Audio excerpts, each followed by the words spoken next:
Hey everybody, Tekking101 here, and today's video is going to be about swords in the One Piece story. Although, no matter what the context, swords are always fun to talk about, whether it be, One Piece, Bleach, Inuyasha, Rurouni Kenshin, swords are always a fun topic to discuss. So I'm actually prepping the Zoro video, the big Zoro discussion video that's going to be later this week, and I got like a figurine here. Of course, I have all of Zoro's katanas that he's used in the story. I'm going through the layout of that video, how I'm going to do it, and then I realized at some point in the video, I'm going to have to go in and spotlight each one of Zoro's swords.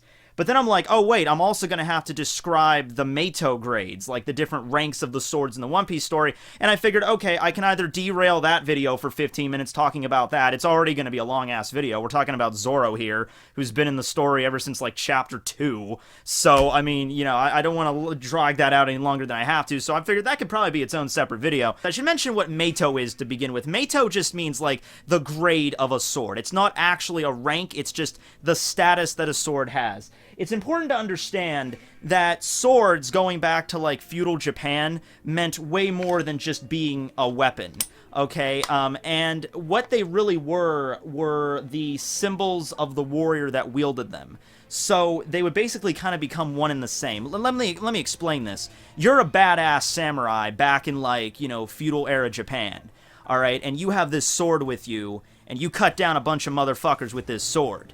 After a while, after name gets spread throughout the land that you're this badass samurai, let's just call him Jack, just for the sake of whatever. Oh man, there's this badass samurai named Jack, and he cuts people down with his white sword, Shiro. Shiro and Jack become, like, intertwined in terms of, like, the legend. Okay, and this sword, because it was connected to that great samurai, achieves, like, a legendary status, similar to what, like, Excalibur would be in, like, Arthurian lore, that kind of stuff. Like, that's the kind of legendary status we're working with here. Except, Excalibur might not have actually existed. There's a lot of katanas that existed back in the day that are still maybe floating around somewhere. It's really cool that those things could really exist. There's certain laws and like there's a certain etiquette you have to follow with these blades in terms of, like, passing them on to the next person. So normally it's like Jack will be the badass samurai cutting people down with his sword, Shiro, and then, like, somebody else will come in, like his apprentice that he'll train, and then he'll eventually pass Shiro down to him, and that'll continue the legendary status of the sword. But taking a sword, like stealing it, that was frowned upon, like when the person is, like, sleeping, or stabbing them in the back and then taking the sword from them.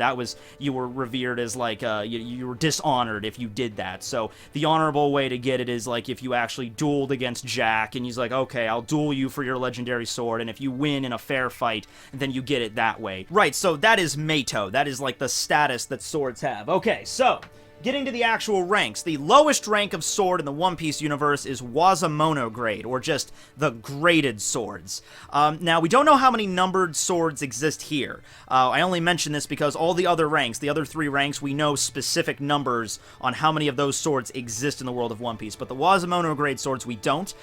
There's two swords so far that we're aware of. One of them is Shigure, which is the sword wielded by Tashigi.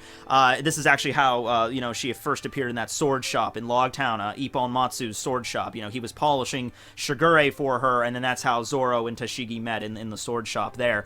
Now, it's important to mention that, just because it's the lowest ranked sword doesn't mean that it's just like, oh, it's a shitty sword. One of Zoro's swords is actually Wazamono grade too. It really depends on the person that wields it, and I guess it might even be possible that if you have a low-ranked sword wielded by an expert swordsman, and it achieves, like, a sort of status throughout the world, then the grade might actually be able to raise. Likewise, if a very skilled sword is used by an inexperienced person, then maybe the status could lower in some way. Although that's just my own conjecture. Shigure is interesting because it means rain in late autumn. A lot of swords, like, their actual names, like the translations are like seasons, or a lot of them have to do with, like, weather or something like that. But Tashigi's actually attained swords that have a higher rank than this. And so even though she has the sword, and that's her dream, is to take all the swords from the pirates and the scum of the earth, trying to take back all the claimed swords, that's her dream, although it's kind of not really mentioned at all in the story after Logtown. She's actually gotten some swords that are higher ranked than Shigure, but even after the time skip, she keeps Shigure as her primary weapon. So she's very skilled in using it, and she's going to probably keep with the sword that she knows very well. Perhaps she has a history with it. The next sword that we're aware of that's in the Wazamono grade is Sandai Katetsu, which is right here. This is one of Zoro's sword. This is his cursed blade. So Zoro got this in Ippon Matsu's shop.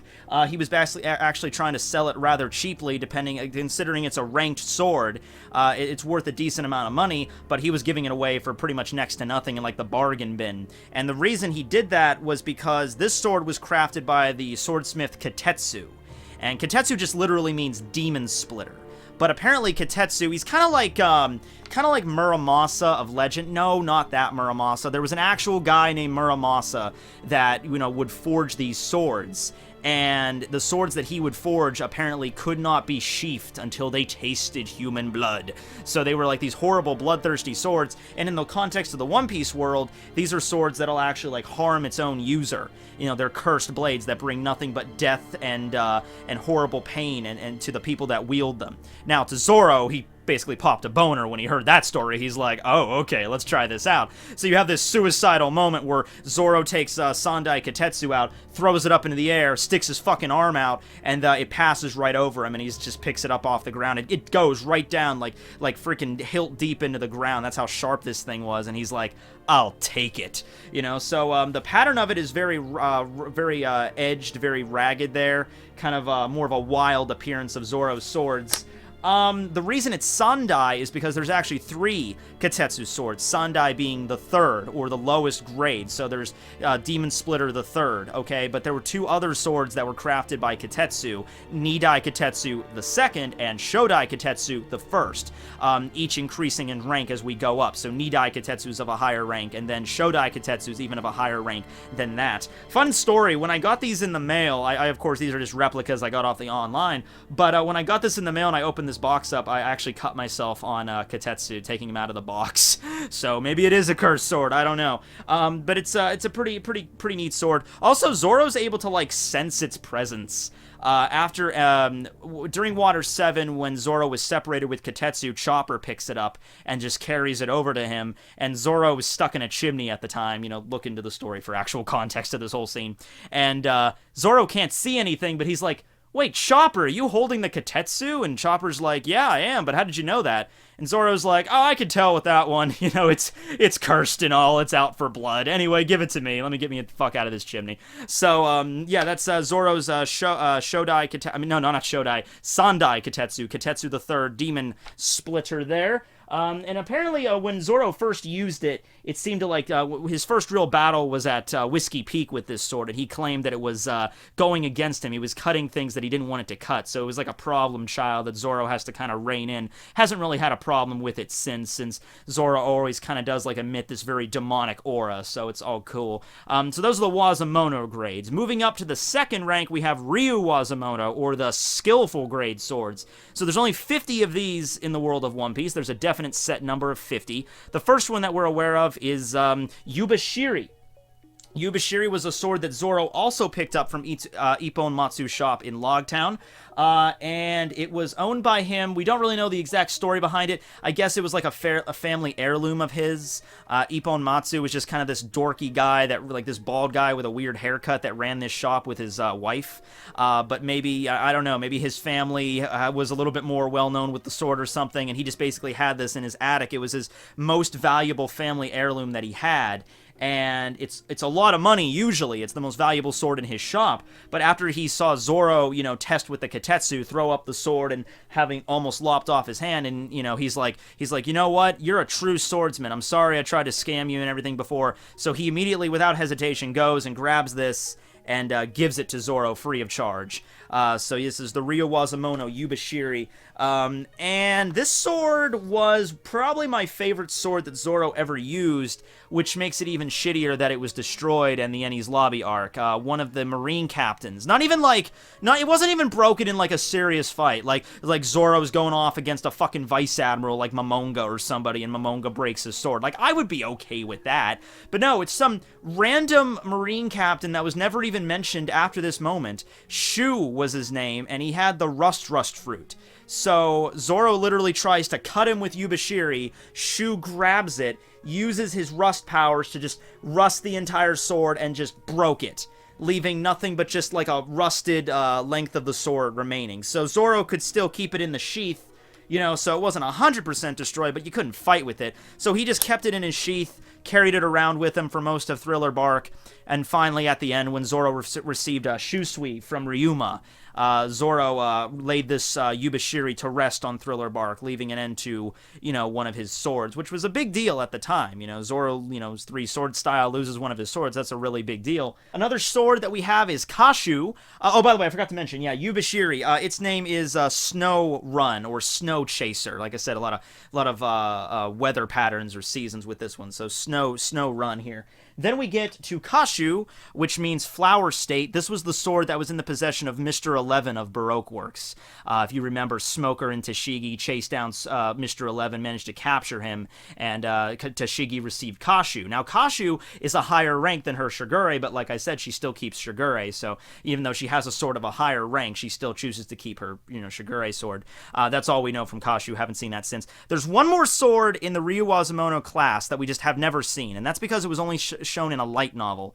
There was a Logtown light novel that Oda put out. I think it's because there was a lot of stuff in Logtown that Oda wanted to go into, but I think he wanted to hurry up. His goal was to get the crew to the Grand Line by chapter 100, so he was kind of on a time crunch by the time he got to Logtown. So there was a lot of stuff he left out, like there was a scene with Usopp buying his new goggles, Usopp fighting against Daddy Masterson. There was some extra stuff with Nami, and it was expanded upon in the anime, but just not in the manga. So there was this light novel, and there was a guy named Billy the Orca Killer, and he had a Ryu Wazamono rank sword called Yamoroshi, wind blowing down the mountains. It was never seen, and Billy himself was never shown because it was just a light novel, but it's interesting to mention. Tashigi is in possession of this sword as well.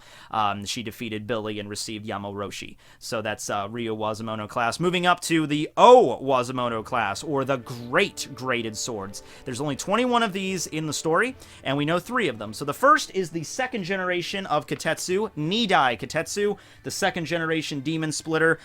We don't know what it looks like at all, but that's in the O Wazamono class.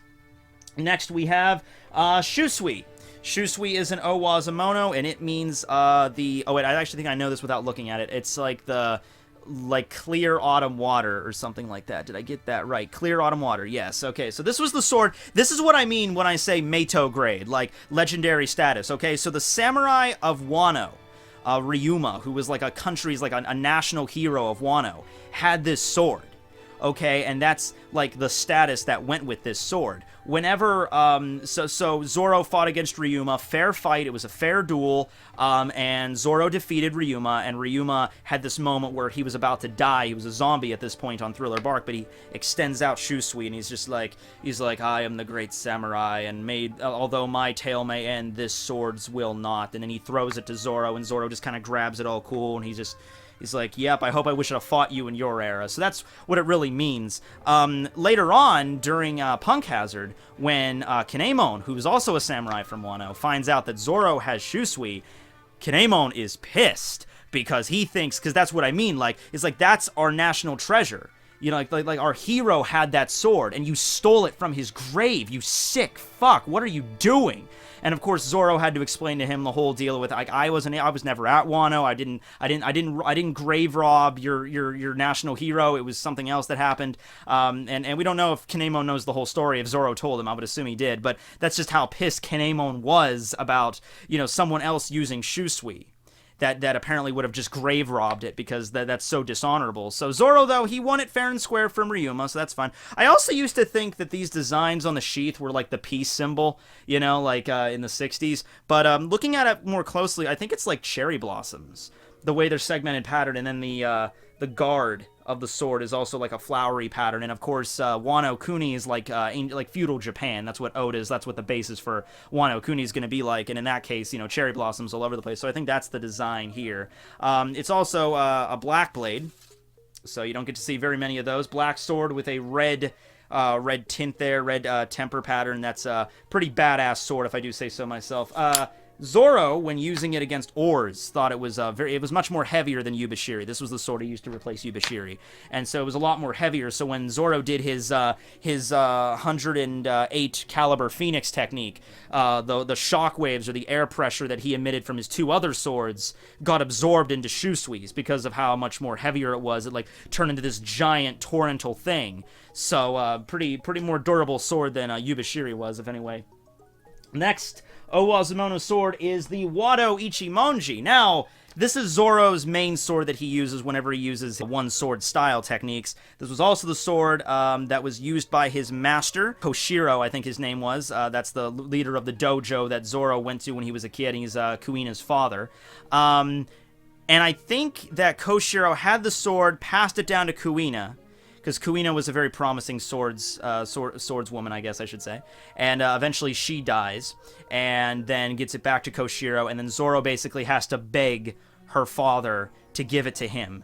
It's like, I want to achieve her dream for her. So that was a very special circumstance, because you don't beg for a Meito sword, but considering that rare circumstance here and how Kuina obviously wanted Zoro to have the blade, Koshiro agrees and passes this sword down to Zoro so he can try to live out their dream of being the world's greatest swordsman.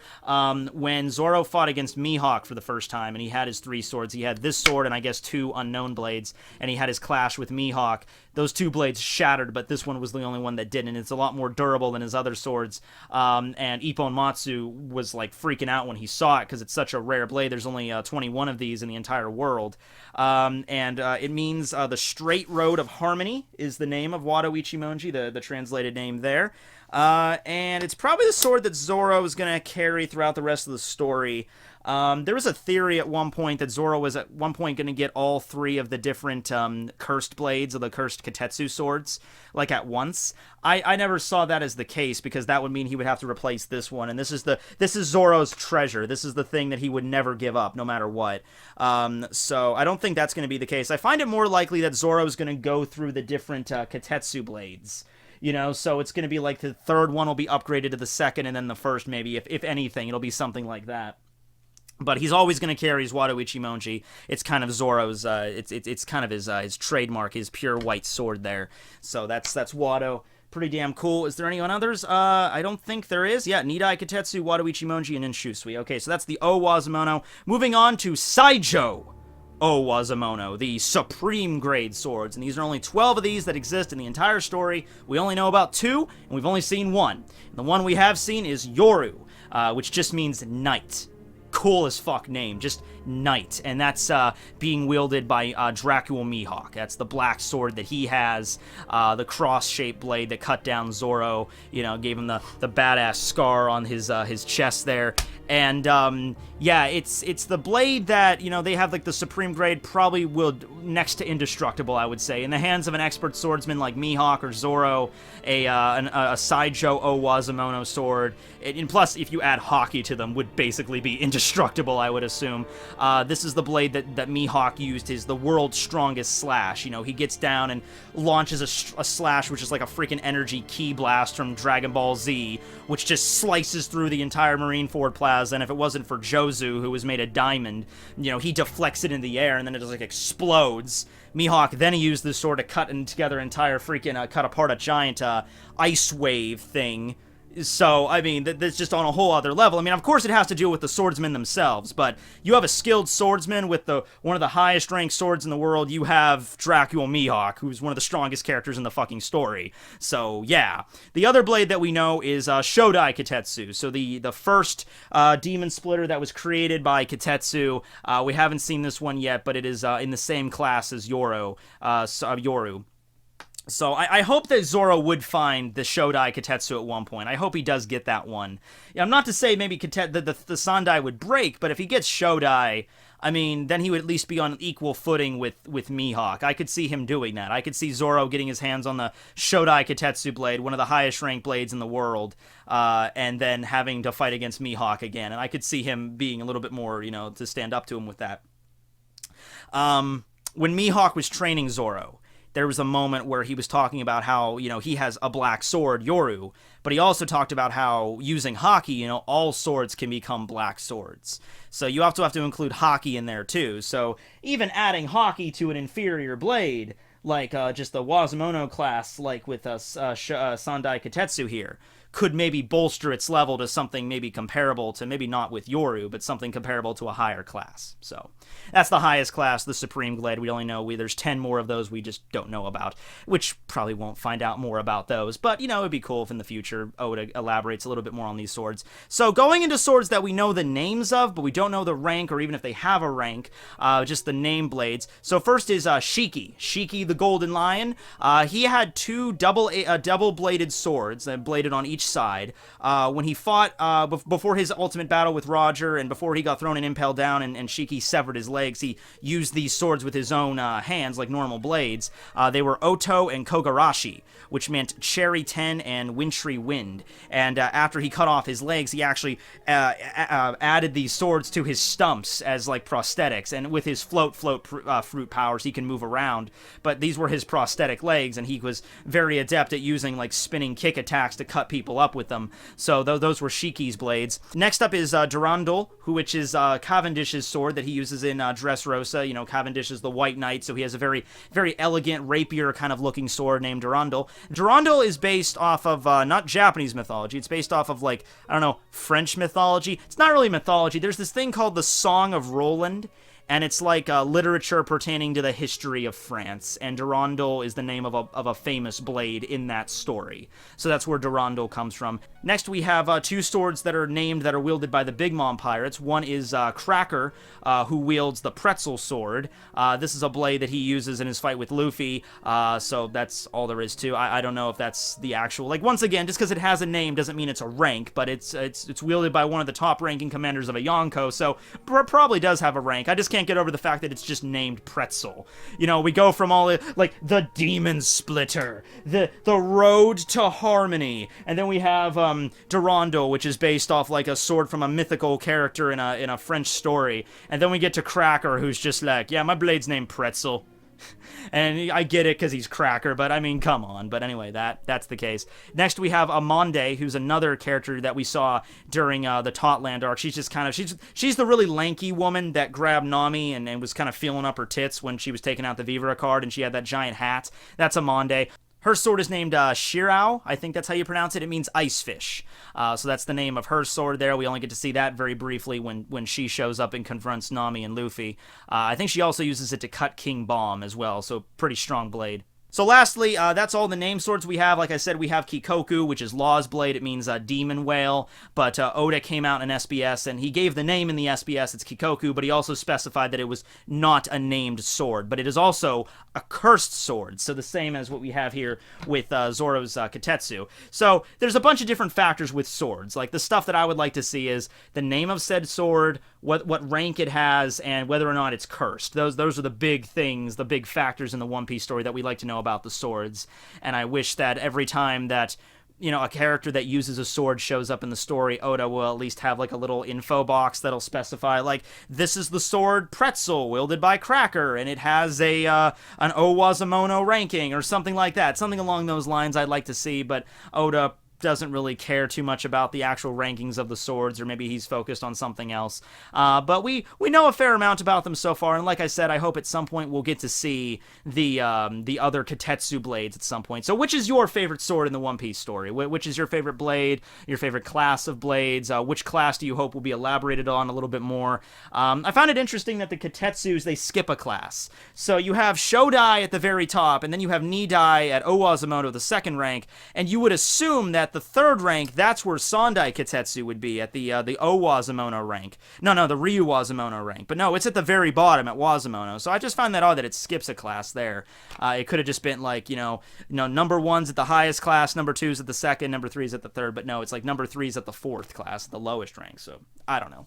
But anyway, hope you guys enjoyed this video. I hope you guys found out a little bit more about the swords in One Piece. And now I can make the Zoro discussion video. And I'm still going to go through each one of Zoro's swords there and talk a little bit more about the history of them and the actual story, like the techniques he used with them and the characters he's fought against. This was more of just a setup in the actual blades themselves and the ranks, so I didn't get detracted when I make that video. But hope you guys enjoyed. That'll be Tekking101.